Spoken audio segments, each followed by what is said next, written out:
आज के टॉपिक में शुरुआत ही हम ऐसे करते हैं कि जैसा कि एक टॉपिक है कि पहले आप किसी चीज़ को सोचिए और सोचने के बाद जब आप सोचेंगे तब उस चीज़ को पूरा करने के लिए हम आगे बढ़ेंगे। तो आज की टॉपिक में हम ये देखेंगे कि अ, थकान जब होती है तो हम उस चीज़ को अवॉइड करते हैं, जबकि ये जो थकान होती है वो आपका बेसिक मतलब वो आइडेंटिफाई कर रहा है, आपको बता रहा है कि आपको ये बीमारियों के होने के संकेत हैं, वो अर्ली सिम्टम्स होते हैं। और अगर हम उस चीज़ को समझ गए या अपनी बॉडी में बहुत सारे ऐसे चेंजेस होते हैं जिनको हम तुरंत समझ जाते हैं, तो डेफिनेटली हम हमारा जो लाइफ है हम उसको सही कर सकते हैं टाइम रहते।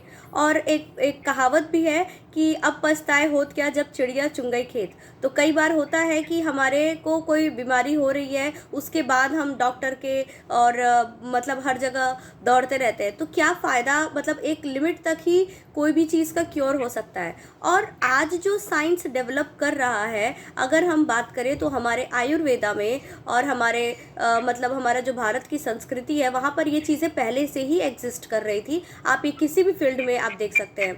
तो वैसे ही कुछ बेसिक दिनचर्या है आपका, डेली रूटीन को फॉलो करके आप अपने लाइफ को बहुत ही हेल्दी और सही बना सकते हैं। साथ ही साथ थकान ना हो, इसको दूर करने के लिए भी कुछ अपनी लाइफ स्टाइल में चेंजेस करेंगे तो हमें थकान नहीं होगा। और बहुत सारे लोगों का ये प्रॉब्लम होता है, और आज के टाइम पे मैक्सिमम लोगों का ये प्रॉब्लम होता है कि हमारा मतलब हम तो सब कुछ सही से खा पी रहे हैं, हमारा वेट लॉस नहीं हो रहा, हमारा वेट गेन नहीं हो रहा, लेकिन वो क्यों नहीं हो रहा है? वो आपकी बॉडी का जो मेटाबॉलिक रेट है वो आपका स्लो डाउन है, इस वजह से नहीं हो रहा है। मेटाबॉलिक को अगर हम हिंदी में बोले तो मेटाबॉलिक का मतलब होता है उपापचय, यानी कि उपचयन और अपचयन, यानी कि ऑक्सीडेशन और रिडक्शन। तो इसमें ऑक्सीजन जब आपकी बॉडी में पर्याप्त मात्रा में नहीं पहुंच पा रहा है, अगर आपके ब्लड में पर्याप्त मात्रा में नहीं पहुंच पा रहा है, तब तक आपका बॉडी जो है वो सही तरीके से रिस्पॉन्ड नहीं करेगा। आपका जो मेटाबॉलिक रेट है वो स्लो डाउन हो जाएगा, और मेटाबॉलिक रेट स्लो डाउन होने के बाद आपका जो बॉडी का जो केमिकल प्रोसेस है कह लीजिए, या आपकी बॉडी में अगर फैट लॉस करना है तो वो बहुत ही स्लो तरीके से होगा। तो इसके लिए हमें क्या करना होगा कि अपने डेली लाइफ में कुछ ना कुछ चीज़ों को चेंज करना होगा। आपने सुना होगा कि इंटरमिटेंट फास्टिंग में कहा जाता है कि आप 16 घंटे 17 घंटे नहीं खाइए, आप मॉर्निंग में ब्रेकफास्ट नहीं कीजिए, आप 11 बजे 10 बजे मॉर्निंग में कुछ खाइए। बट अगर सही बताएं, और साइंस का नज़रिया इसमें कुछ और है, कि अगर हम मॉर्निंग में, वो हमारा जो ब्रेकफास्ट होता है ना, वो फ्यूल की तरह काम करता है। आप सब अपने स्कूल टाइम में नोटिस किए होंगे कि जो बच्चे मॉर्निंग में ब्रेकफास्ट करके नहीं जाते थे वो धूप में चक्कर खा के गिर जाते थे। क्यों? क्योंकि अब उनको क्या होता था कि उनकी बॉडी जो है ना वो उस चीज़ को संकेत दे रही है कि आपको अब खाने की ज़रूरत है, और खाना कैसे खाना है और कब खाना है ये बहुत मैटर करता है। हमेशा हमें अपने खाने को एक फ़िक्स टाइम पे खाना चाहिए। जैसे अगर नाश्ता आप 8 बजे करते हैं तो आपको कोशिश करना चाहिए कि आप डेली बेसिस पे 8 बजे नाश्ता करें। अगर आप खाना खाते हैं 1 बजे 1:30 बजे, जो भी है आपका एक फ़िक्स टाइम होना चाहिए, क्योंकि वो हमारी बॉडी क्लॉक जो है उसके हिसाब से ही फ़िक्स हो जाती है। और जब बॉडी क्लॉक के हिसाब से आप बॉडी को सब कुछ देते रहेंगे तो डेफिनेटली आपकी बॉडी भी आपके लिए सब कुछ अच्छे से करेगी। तो हमें पहले बॉडी का केयर करना पड़ेगा, और डेफिनेटली जिस दिन आपने अपने बॉडी का केयर किया, बॉडी आपका केयर करने लगेगी। साथ ही साथ आपको, अगर आपको ये महसूस हो रहा है कि जैसे आपके जो नेल्स हैं, मतलब आज के टाइम पे हमें टेस्ट कराने जाना पड़ता है हीमोग्लोबिन की, कैसे कितना हीमोग्लोबिन है क्या। प्राचीन समय की अगर हम बात करें तो हमारे आयुर्वेदा में पहले के लोग सिर्फ नेल्स को देख करके पहचान जाते थे कि क्या आपके बॉडी में खून की कमी है या नहीं है।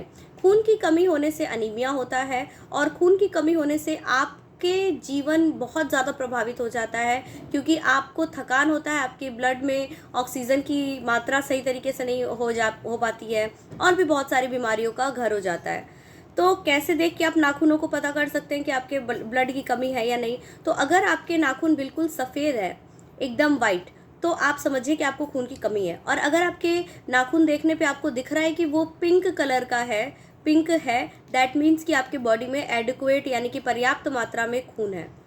इसके अलावा अगर आपका लिप्स जो है वो सूख रहा है, चेहरा जो है वो फीका पड़ रहा है, तो भी आपको पता चल जाता है कि ये हमारा क्या है, खून की कमी के लक्षण है। और खून की कमी के लक्षण जो है बहुत सारे बीमारियों को संकेत देते हैं। दूसरा बीमारियों को संकेत देने का हमारी बॉडी आइडेंटिफिकेशन कर देती है कि हमको बताने लगती है, एक क्लॉक, अलार्मिंग क्लॉक हो जाता है हमारी बॉडी की तरफ से खुद ही कि अगर आप सीढ़ियाँ चढ़ रहे हो तो आपको बहुत ज़्यादा सांस चलने लग रही है, आप कोई काम कर रहे हो तो आपको इवन लेटने में भी आपको और उठने बैठने में भी आपको मसल्स क्रैम्प हो जा रहे हैं या सांस फूलने लग रही है, तो ये भी बीमारियों का संकेत है कि आपको हार्ट से रिलेटेड दिक्कत होने वाली है, आपके लंग्स में दिक्कत हो रही है, इसलिए आपके सांस में दिक्कत आ रही है। और अगर हम इसको सही टाइम पे रहते अपने चीज़ों को चेंज कर ले, अपने लाइफ को सही से सूटेबल तरीके से करने लगे, एक्सरसाइज करने लगे रेगुलर बेसिस पे, और अपने स्लीपिंग हैबिट को सही कर ले, तो डेफिनेटली आपको मतलब एकदम वर्स्ट कंडीशन में जा कर के डॉक्टर के पास नहीं जाना पड़ेगा। इसके अलावा अगर हम एक और चीज़ कर सकते हैं, जैसे कि आप देखते होंगे कि हम ऐसे नहीं होते, जो हम खाते हैं हमारी बॉडी क्या डाइजेस्ट कर सकती है, हम वैसे होते हैं। आप देखते होंगे कि मैक्सिमम लोग जो हैं, हाई प्रोटीन खाने वाले लोगों को अक्सर कॉन्स्टिपेशन की दिक्कत होती है। कॉन्स्टिपेशन जो है ये आपके पूरे ओवरऑल हेल्थ को अफेक्ट करता है। इवन आज के टाइम पे बच्चों में, बड़े लोगों में मतलब बहुत बार आप देखेंगे कि उनका जो दिमाग है उसमें डिप्रेशन जैसे ख्याल आते हैं, सुसाइडल ख्याल आते हैं।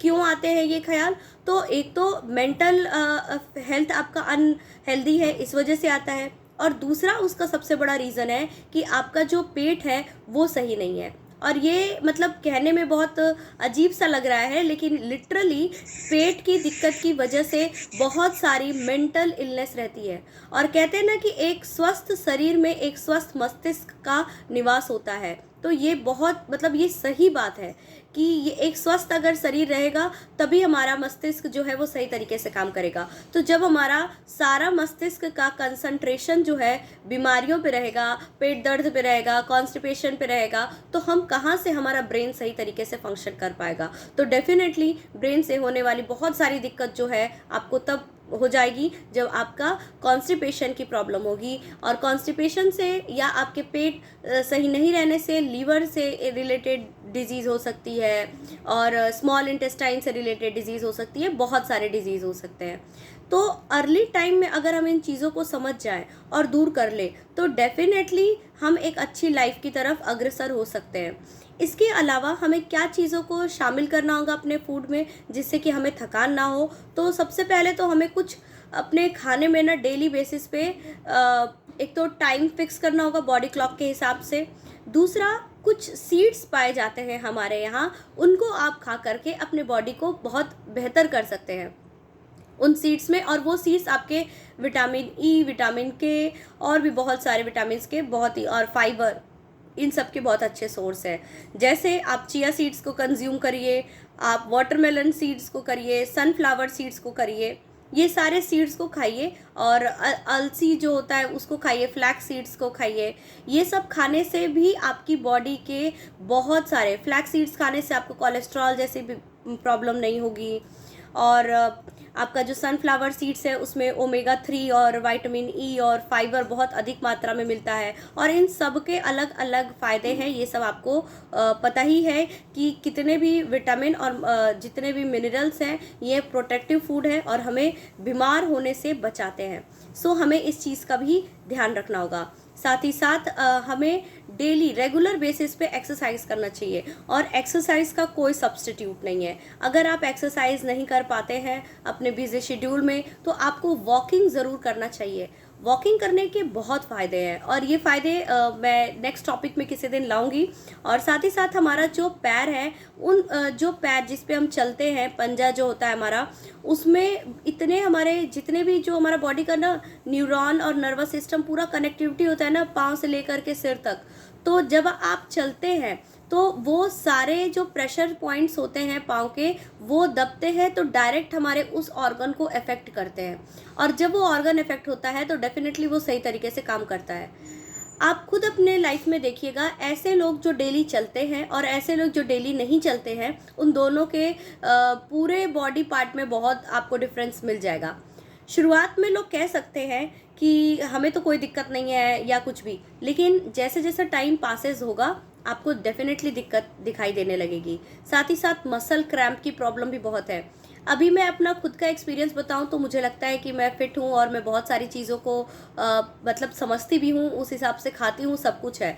बट स्टिल मैं एक दिन एक्सरसाइज कर रही थी और मेरे घुटनों में ना वो कट कट की आवाज़ मुझे सुनाई दे रही थी। तो that is the early sign कि आपको अगर अभी से आप अपने जॉइंट्स का ध्यान नहीं रखते हैं तो आगे चल करके, जबकि अब मुझे कह सकते हैं लोग कि अभी आपकी एज क्या है कि आपको घुटने की दिक्कत के लिए कोई एज की दिक्कत नहीं है, और ना ही मेरे घुटने में दिक्कत है क्योंकि मैं बहुत चलती हूँ एंड ऑल। बट मैं एक वो मेरे को अर्ली साइन लगा, मैं बहुत ध्यान से फिर सुनने की कोशिश की कि आखिर मतलब ये आवाज़ आ कहाँ से रही है। तो वो कट कट की जो साउंड है, क्योंकि मैं मतलब जो स्ट्रेचिंग था वो कभी नहीं करती थी। एक्सरसाइज और चलना ये करती हूँ मैं, बट स्ट्रेचिंग नहीं करती थी। और जैसे ही मैंने स्ट्रेचिंग किया मुझे मेरे घुटनों में कट कट की आवाज़ आने लगी। दैट मीन्स कि मुझे अपने घुटनों पे अब ध्यान देने की ज़रूरत है, क्योंकि आज अगर मैं ध्यान नहीं दूंगी तो आज से 5 साल बाद, 10 साल बाद डेफिनेटली मेरे घुटने मेरा साथ नहीं देंगे। तो ऐसे ही बॉडी के छोटे छोटे लक्षण होते हैं कि हमें वो समझना होगा, और समझ के बाद उसके हिसाब से काम करेंगे तो डेफिनेटली हमारी जो बॉडी है हमारे लिए बेहतर काम करेगी। Thank you.